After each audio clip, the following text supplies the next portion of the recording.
Hello students, chemistry class में आपका स्वागत है। पिछले क्लास में हमने ग्लिसरॉल की केमिकल प्रॉपर्टीज़ के बारे में डिस्कस किया था। आज हम उससे आगे जो रिमेनिंग पार्ट है केमिकल प्रॉपर्टीज़ का वो डिस्कस करेंगे। तो स्टार्ट करते हैं केमिकल प्रॉपर्टीज़ के साथ में। केमिकल प्रॉपर्टीज ऑफ ग्लिसरॉल में हमने जो लास्ट रिएक्शन देखी थी वो देखी थी कंसंट्रेटेड नाइट्रिक एसिड के साथ में या सांद्र नाइट्रिक एसिड के साथ में। ठीक है, अब हम उससे आगे चलते हैं। That is reaction with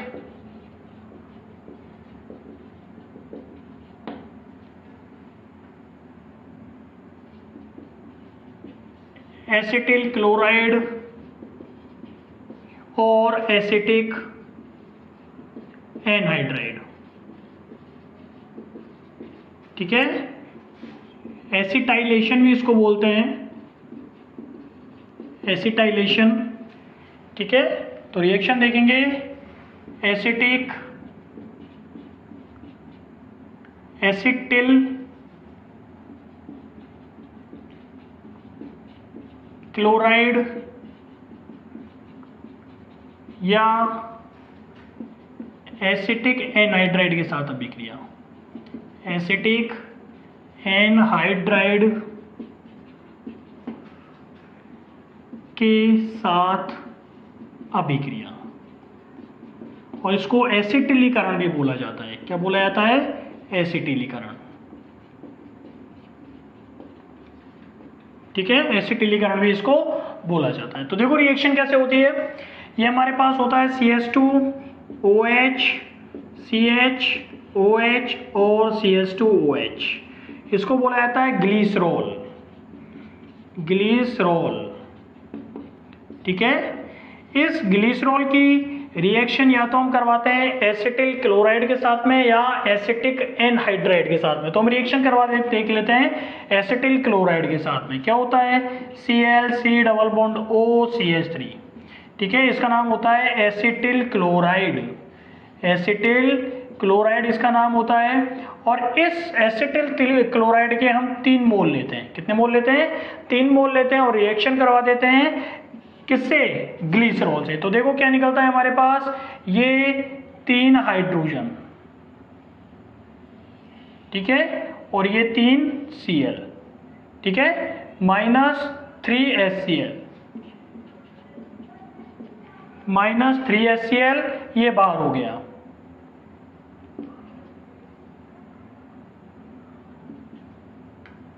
-3 HCl क्या हो गया? बाहर हो गया। देखो हमारे पास क्या बचा? CH2O, CHO और CH2O, ये हमारे पास शेष रहा। और इधर देखते हैं तो क्या बना? COCH3। क्या बचा? COCH3, COCH3 और COCH3। ठीक है, क्या नाम है इसका? इसका नाम है glycerol try acetate, glycerol try acetate. इसका नाम होता है glycerol try acetate, glycerol try acetate नाम होता है इसका। तो जब ग्लिसरॉल की अभिक्रिया होती है एसिटिल क्लोराइड के 3 मोल के साथ में करवाई जाती है तो हमें ग्लिसरॉल ट्राई एसीटेट प्राप्त होता है। नेक्स्ट रिएक्शन देखते हैं, that is dehydration, dehydration. Hindi में बोलते हैं इसको निर्जलीकरण। और निर्जलीकरण में क्या होता है? जल का अणु बाहर निकलता है। क्या निकलता है? जल का अणु बाहर निकलता है। देखो कैसे होती है निर्जलीकरण की रिएक्शन या डिहाइड्रेशन की रिएक्शन। ग्लिसरॉल में CH2OH, CHOH और CH2OH, इसका नाम होता है ग्लिसरॉल। क्या नाम होता है इसका? ग्लिसरॉल। इस ग्लिसरॉल की अभिक्रिया हम करवा देते हैं किससे? या तो हम करवा देते हैं कंसंट्रेटेड, सॉरी डिहाइड्रेटेड। डिहाइड्रेटेड का मतलब होता है निर्जल। क्या होता है? निर्जल। या तो हम करवा देते हैं निर्जल पोटेशियम हाइड्रोजन सल्फेट से। किससे करवा देते हैं? पोटेशियम हाइड्रोजन सल्फेट से। या करवा देते हैं जिंक क्लोराइड से। किससे करवा देते हैं? जिंक क्लोराइड से। या इसकी रिएक्शन करवा देते हैं हम फास्फोरस पेंटाऑक्साइड से। किससे? फास्फोरस पेंटाऑक्साइड से। या फिर रिएक्शन करवा देते हैं कंसंट्रेटेड H2SO4 से। किससे? कंसंट्रेटेड H2SO4 से या सांद्र सल्फ्यूरिक एसिड है। तो वापस सुनिए, इस रिएक्शन में, निर्जलीकरण की रिएक्शन में, डिहाइड्रेशन की रिएक्शन में ग्लिसरॉल की अभिक्रिया या तो निर्जल पोटेशियम हाइड्रोजन सल्फेट से या जिंक क्लोराइड से या फास्फोरस पेंटाऑक्साइड से या सांद्र सल्फ्यूरिक अम्ल से करवाई जाती है। और करवाने पर देखो क्या होता है हमारे पास, यहां से एक क्या OH और एक H यहां से मीन्स H2O, ठीक है। एक जल अणु तो यहां से निकल जाएगा, ये OH और ये H क्या निकल गया? H2O। यहाँ पे ये OH और एक H यहां से निकलेगा मीन्स -2H2O, दो जल के अणु बाहर निकलेंगे और हमारे पास क्या बचेगा? देखो यहाँ पे ये बचा CH2 है ना, और यहाँ पे बचेगा आपके पास क्या? डबल बॉन्ड C, और यहाँ पे आपके पास बचेगा क्या? CHOH। ये बचा, यहाँ से अपने पास OH और एक H गया, H2 निकल गया, यहाँ से OH गया और एक H बचा, यहाँ से क्या हो गया? H2 निकल गया, मीन्स 2H2O निकल गई। हमारे पास बचा यहाँ पे CH2, यहाँ पे C और यहाँ पे डबल बॉन्ड CHOH, ये बचा हमारे पास। इस प्रोडक्ट का जो हमारे पास, ये जो हमारे पास कंपाउंड प्राप्त हुआ, इस कंपाउंड का वापस करवाते हैं रीअरेंजमेंट। क्या होता है? रीअरेंजमेंट या फिर पुनर्विन्यास होता है। क्या होता है? पुनर्विन्यास होता है, रीअरेंजमेंट होता है, पुनर्विन्यास या रीअरेंजमेंट होता है। तो देखो क्या होता है, यहां से ये बॉन्ड टूटेगा और ये हाइड्रोजन यहाँ पे चल जाएगा, क्या हो जाएगा? CH2 double bond CH single bond CHO, ठीक है। इसका नाम होता है एक्रोलीन। हमारे पास क्या प्राप्त होता है? एक्रोलीन प्राप्त होता है, एक्रोलीन प्राप्त होता है।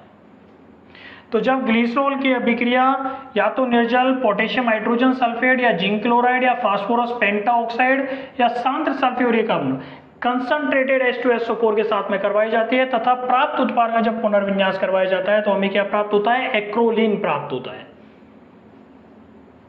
नेक्स्ट रिएक्शन देखते हैं, रिएक्शन विद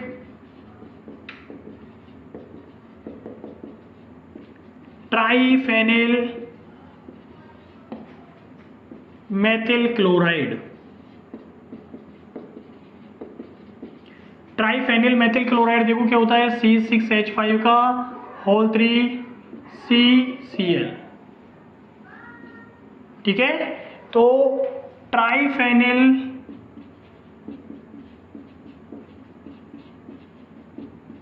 मेथिल क्लोराइड के साथ अभिक्रिया, ट्राइफेनिल मेथिल क्लोराइड के साथ अभिक्रिया कैसे होगी? देखिए, ये हमारे पास होता है CH2OH, CHOH और CH2OH। नाम होता है इसका ग्लिसरॉल। क्या नाम होता है? ग्लिसरॉल। इसकी रिएक्शन करवा देते हैं हम किससे? ट्राइफेनिल मेथिल क्लोराइड के साथ, ClC6H5 का होल 3। इसका नाम होता है triphenyl methyl chloride, triphenyl methyl chloride. Triphenyl methyl chloride के साथ रिएक्शन करवाई जाती है। तो देखो हमारे पास क्या बनता है, यहां से एक H, यहां से एक H और ये Cl, HCl होता है वो बाहर निकल जाता है, माइनस HCl। हमारे पास क्या बनता है, देखो ये C और C6H5 का होल 3 ये यहाँ पे जुड़ जाता है, ठीक है। तो क्या बन जाएगा हमारे पास CH2OC C6H5 का होल 3 CHOH CH2OH, ये बना, ठीक है। इसके रिएक्शन हम अगेन किससे करवा देते हैं? ट्राइफेनिल मेथिल क्लोराइड से। तो इसकी रिएक्शन करवा देते हैं हम अगेन C6H5 का होल 3 C और Cl, ट्राइफेनिल मेथिल क्लोराइड के साथ रिएक्शन करवा देते हैं। तो देखो अब की बार यहाँ से ये हाइड्रोजन और एक Cl, यहाँ से हाइड्रोजन और यहाँ से Cl माइनस HCl बाहर निकल जाता है, ठीक है। और हमारे पास क्या, ये जो बचा हुआ है ये यहाँ पे जुड़ जाता है, क्या हो जाता है CH2O C6H5 का होल 3 CHOH और CH2O C6H5 का होल 3, ये बन जाता है हमारे पास। मीन्स इसका क्या हो जाता है, ईथरिफिकेशन हो जाता है, ईथरीकरण हो जाता है। तो जब ग्लिसरॉल की अभिक्रिया होती है वह ट्राइफेनिल मेथिल क्लोराइड के साथ में करवाई जाती है तो क्या हो जाता है, कंपाउंड का या फिर ग्लिसरॉल का क्या हो जाता है, ईथरीकरण हो जाता है। क्या हो जाता है, ईथरिफिकेशन। ईथरिफिकेशन मीन्स ईथरीकरण।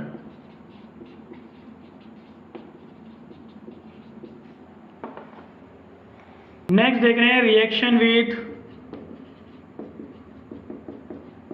बेंजल्डिहाइड।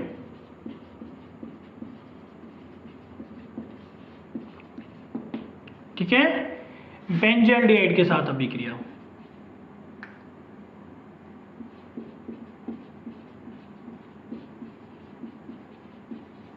बेंजल्डिहाइड के साथ अभिक्रिया।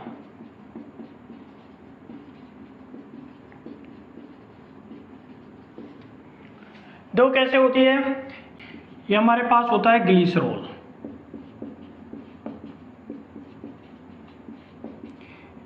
क्या नाम होता है इसका, ग्लिसरॉल। इस ग्लिसरॉल की अभिक्रिया करवा देता हम बेंजल्डिहाइड के साथ में, O डबल बॉन्ड CH और C6H5 CHO, इसको बोला जाता है बेंजल्डिहाइड। बेंजल्डिहाइड के साथ रिएक्शन होती है, रिएक्शन होती है वो HCl की उपस्थिति में संपन्न होती है। ठीक है, तो यहां से देखो क्या होता है, ये एक H, ठीक है, और एक H यहां से, मींस एक H तो यहां से और एक H यहां से और एक ऑक्सीजन यहां से, मींस -H2O। जल का एक मॉलिक्यूल, वाटर मॉलिक्यूल या जल का एक अणु बाहर निकलता है और हमारे पास देखो क्या बनता है, CH2O CHOH CH2O। ठीक है, और हमारे पास क्या बना देखो, CH6H5, यही बना, H2O निकल गया तो हमारे पास क्या बना, एक साइक्लिक ईथर या चक्रीय ईथर प्राप्त होता है। क्या प्राप्त होता है, साइक्लिक ईथर या चक्रीय ईथर प्राप्त होता है, चक्रीय ईथर या साइक्लिक ईथर प्राप्त होता है। नेक्स्ट रिएक्शन देखते हैं, reaction with mono carboxylic acid. ठीक है, reaction with mono carboxylic acid. Mono carboxylic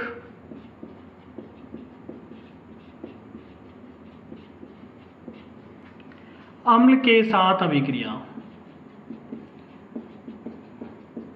mono carboxylic अम्ल के साथ अभिक्रिया।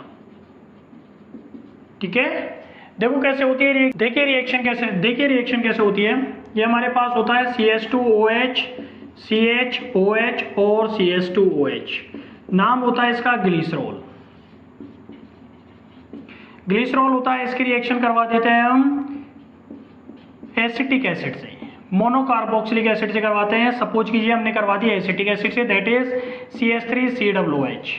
एसिटिक एसिड से रिएक्शन करवा दी तो यहां से देखो ये OH और एक H पॉजिटिव, OH नेगेटिव और एक H पॉजिटिव, H2O बाहर निकल जाता है और हमारे पास बनता है CH2 और क्या, OCOCH3 CHOH और CH2OH।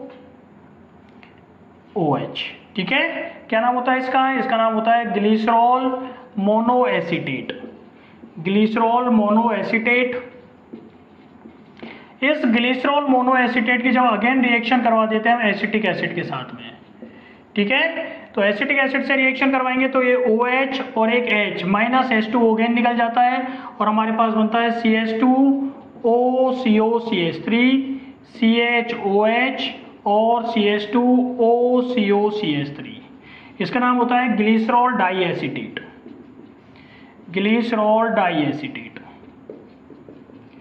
इस ग्लिसरॉल डाई एसीटेट की हम रिएक्शन करवा देते हैं वापस से, किससे? CH3COOH एसिटिक एसिड से।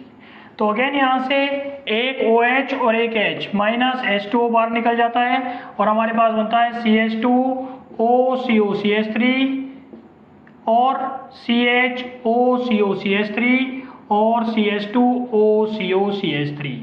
ठीक है, ग्लिसरॉल ट्राई एसीटेट प्राप्त होता है, ग्लिसरॉल ट्राई एसीटेट प्राप्त होता है। ठीक है ना। नेक्स्ट रिएक्शन देखिए, reaction with di carboxylic acid, di carboxylic acid.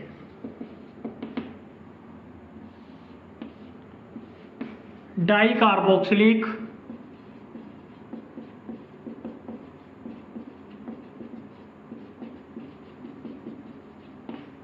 अम्ल के साथ अभिक्रिया, डाई कार्बोक्सिलिक अम्ल के साथ अभिक्रिया। ठीक है, डाई कार्बोक्सिलिक अम्ल के साथ अभिक्रिया जो होती है, एक्चुअली ग्लिसरॉल होता है वो डाई कार्बोक्सिलिक अम्ल के साथ दो प्रकार से रिएक्शन करता है। तो हम देखते हैं कैसे कैसे रिएक्शन होती है। फर्स्ट, CH2OH, CHOH और CH2OH, ये ग्लिसरॉल होता है। इस ग्लिसरॉल की अभिक्रिया हम करवा देते हैं डाई कार्बोक्सिलिक एसिड से, दैट इज ऑक्जेलिक एसिड। कौन सा होता है? Oxalic acid. रिएक्शन होती है वो 110 से 120 डिग्री सेंटीग्रेड सेल्सियस पर होती है, 110 से 120 डिग्री सेल्सियस पर होती है।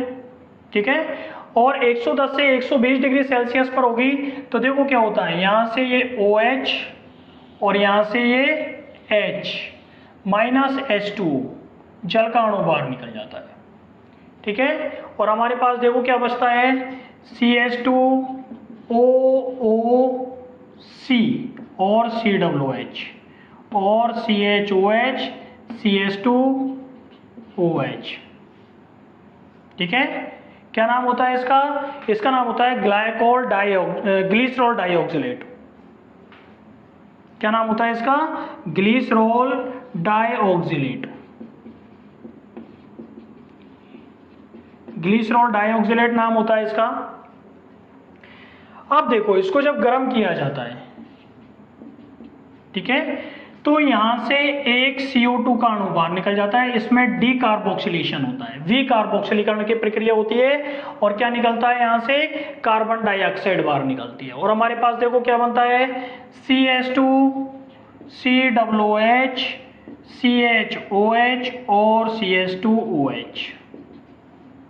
ठीक है, ये बनता है हमारे पास। और ये जो हमारे पास यौगिक बना, ये जो हमारे पास कंपाउंड बना, जब इसका क्या करवा देते हैं, क्षारीय जल अपघटन करवा देते हैं। क्या करवा देते हैं?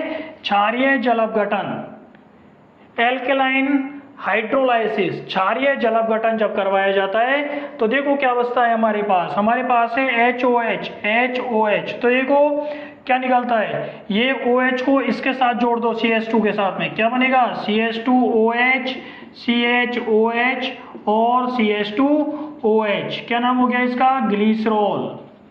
ग्लिसरॉल प्राप्त हुआ, प्लस क्या प्राप्त हुआ, HCOOH that is formic acid. क्या नाम है? फार्मिक एसिड, फार्मिक अम्ल। ठीक है ना।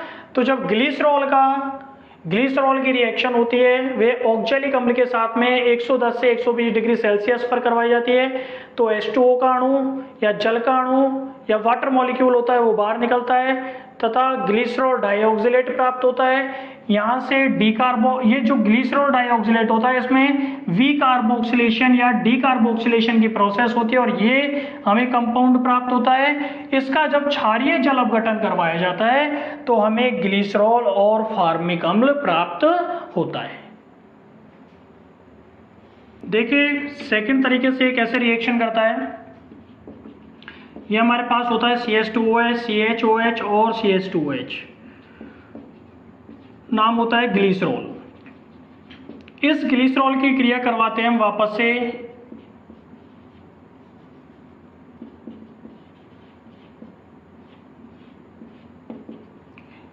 ऑक्जेलिक एसिड से। किससे? ऑक्जेलिक एसिड से। टेम्परेचर पिछली रिएक्शन में हमने रखा था 110 टू 120 डिग्री सेल्सियस, 110 से 120 डिग्री सेल्सियस। यहाँ पे हम रिएक्शन टेम्परेचर रखते हैं अप्रॉक्स 250 टू 260 डिग्री सेल्सियस, 250 से 260 डिग्री सेल्सियस टेम्परेचर रखेंगे। तो यहाँ से देखो क्या बनता है हमारे पास, ये OH और ये H माइनस H2 बाहर निकल गया, हमारे पास बना CH2O OC COOH COOH और CHOH और CH2OH। क्या नाम हो गया इसका? Glycerol डाइएसिटेट।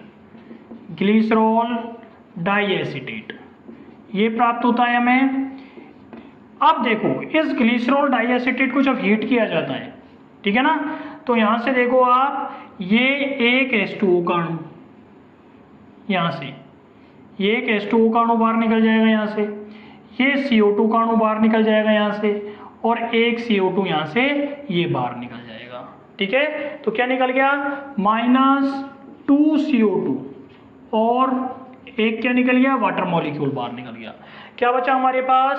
CH2 double bond CH double bond CH2OH, CH2 double bond CH और double bond single bond CH2OH, ये बना हमारे पास। ठीक है, क्या नाम होता है इसका? इसका नाम होता है allyl alcohol. Allyl alcohol, allyl alcohol. ठीक है, तो जब ग्लिसरॉल की अभिक्रिया ऑक्जेलिक अम्ल के साथ में 250 से 260 डिग्री सेंटीग्रेड पर करवाई जाती है तो हमें ग्लिसरॉल डाइएसिटेट प्राप्त होता है, जिसको हीट करने पर यहाँ से 2 कार्बन डाइऑक्साइड के अणु और एक जल का अणु बाहर निकलता है तथा हमें एलिल एल्कोहल प्राप्त होती है। नेक्स्ट रिएक्शन देखते हैं हम, दैट इज ऑक्सीडेशन, ऑक्सीकरण। ऑक्सीकरण किसका ऑक्सीकरण? ग्लिसरॉल का ऑक्सीकरण। तो देखते हैं ग्लिसरॉल के ऑक्सीकरण से कौन से प्रोडक्ट बनते हैं। ये हमारे पास होता है CH2OH, ये होता है CHOH और CH2OH। नाम होता है इसका ग्लिसरॉल। इस ग्लिसरॉल का जब करवाया जाता है ऑक्सीकरण, ठीक है, तो यहां से देखो आप, ये H2 और O माइनस H2O बाहर, जल का अणु बाहर निकलता है, हमारे पास बनता है CH2OH CHOH और CHO। क्या नाम हो जाता है इसका? इसका नाम होता है ग्लिसरैल्डिहाइड। ग्लिसरैल्डिहाइड, ग्लिसरैल्डिहाइड प्राप्त होता है। ग्लिसरैल्डिहाइड प्राप्त होता है। इस ग्लिसरैल्डिहाइड का जब वापस से ऑक्सीकरण करवाया जाता है तो ये ऑक्सीजन अंदर क्या नाम हो जाता है? CH2OH CHOH और COOH। क्या नाम हो जाएगा? ग्लिसरिक एसिड, ग्लिसरिक अम्ल। ठीक है, ग्लिसरिक एसिड प्राप्त होता है। ग्लिसरिक एसिड प्राप्त होता है। इस ग्लिसरिक एसिड का जब अगेन कंटिन्यू ऑक्सीडेशन करवाते हैं, लगातार ऑक्सीकरण करवाते हैं, तो ये CH2OH भी किस में चेंज हो जाएगा? COOH में। जैसे ये CH2OH चेंज हुआ है COOH में, ऐसे CH2OH भी किस में चेंज हो जाएगा? COOH में। ठीक है ना, क्या हो जाएगा? COOH CHOH और COOH। क्या नाम है इसका? इसका नाम होता है टार्ट्रिक अम्ल, टार्ट्रिक एसिड। ठीक है, टार्ट्रिक अम्ल प्राप्त होता है। अब देखो आप, ये हमारा ग्लिसरॉल है, यदि इसका ऑक्सीडेशन हम करवाते हैं तो दूसरी कंडीशन क्या हो सकती है कि यहां से ये HHO, ठीक है, H2O बाहर निकलता है, माइनस H2O, और ऑक्सीजन होती है वो यहां से ऑक्सीकरण से मिल जाती है। तो क्या नाम हो जाएगा? CH2OH C double bond O CH2OH। क्या नाम हो जाएगा इसका? Dihydroxy acetone. क्या नाम हो जाएगा? Dihydroxy acetone. ये प्राप्त होता है हमें। क्या प्राप्त होता है? डाईहाइड्रोक्सी और एसीटोन प्राप्त होता है। इस डाईहाइड्रोक्सी एसीटोन का हम वापस से ऑक्सीकरण करवाते हैं। क्या करवाते हैं? वापस से ऑक्सीकरण करवाते हैं। तो देखो हमें क्या प्राप्त होता है, इस डाईहाइड्रोक्सी एसीटोन का जब ऑक्सीकरण करवाया जाता है तो देखो क्या होता है, ये CH2OH और ये वाला CH2OH ये किस में चेंज हो जाएगा? कंटिन्यू जब इसका ऑक्सीडेशन होगा, लगातार ऑक्सीकरण होगा इसका, तो ये हो जाएगा आपका COOH में change. COOH, C double bond O और COOH। क्या नाम होता है इसका? इसका नाम होता है meso oxalic acid. Meso oxalic acid, meso oxalic acid प्राप्त होता है। अब देखो बच्चों, यदि हम इस टार्ट्रिक एसिड का भी ऑक्सीडेशन करवाएंगे, ऑक्सीकरण करवाएंगे, ठीक है ना, तो भी क्या होगा, यहां से देखो आप ऑक्सीकरण करवाएंगे तो यहां से H2O माइनस H2O बाहर निकल जाएगा और यहाँ पे ऑक्सीकरण से एक C डबल बॉन्ड O मिल जाएगा, मीन्स ऑक्सीजन जुड़ जाएगी, तो क्या हो जाएगा? मीजो ऑक्जेलिक एसिड प्राप्त होता है। इस मीजो ऑक्जेलिक एसिड का जब ऑक्सीकरण करवाया जाता है तो देखो क्या प्राप्त होता है, यहां से ये COO और O क्या हो जाएगा? कार्बन डाइऑक्साइड होती है वो बाहर निकल जाती है तथा हमें प्राप्त होता है ऑक्जेलिक एसिड। ऑक्जेलिक एसिड प्राप्त होता है, ठीक है। तो देखो आप इसमें क्या हुआ, सबसे पहले ग्लिसरॉल था, इसका ऑक्सीडेशन करवाया, यहां से क्या हो गया आपका H2 और ऑक्सीडेशन से एक ऑक्सीजन H2O बाहर निकल जाएगा, हमारे पास ग्लिसरैल्डिहाइड प्राप्त होगा। इस ग्लिसरैल्डिहाइड का जब ऑक्सीडेशन करवाएंगे तो ग्लिसरिक अम्ल प्राप्त होगा और इसका कंटिन्यू जब ऑक्सीकरण करवाया जाता है तो टार्ट्रिक एसिड प्राप्त होता है। फिर हम यहाँ पे आते हैं कि यदि ग्लिसरॉल का ऑक्सीडेशन करवाते हैं तो दूसरी कंडीशन क्या होती है कि यहाँ से जल का अणु बाहर निकलता है और हमें प्राप्त होता है डाईहाइड्रोक्सी एसीटोन।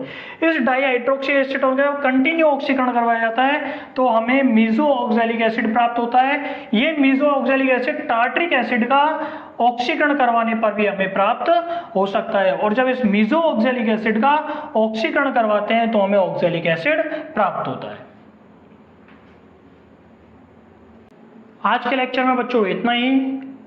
ये लेक्चर के साथ ही आपका एल्कोहल का जो ये चैप्टर है वो कंप्लीट होता है। नेक्स्ट चैप्टर में हम फिनॉल के बारे में स्टार्ट करेंगे, ठीक है। तब तक के लिए thank you, thanks a lot.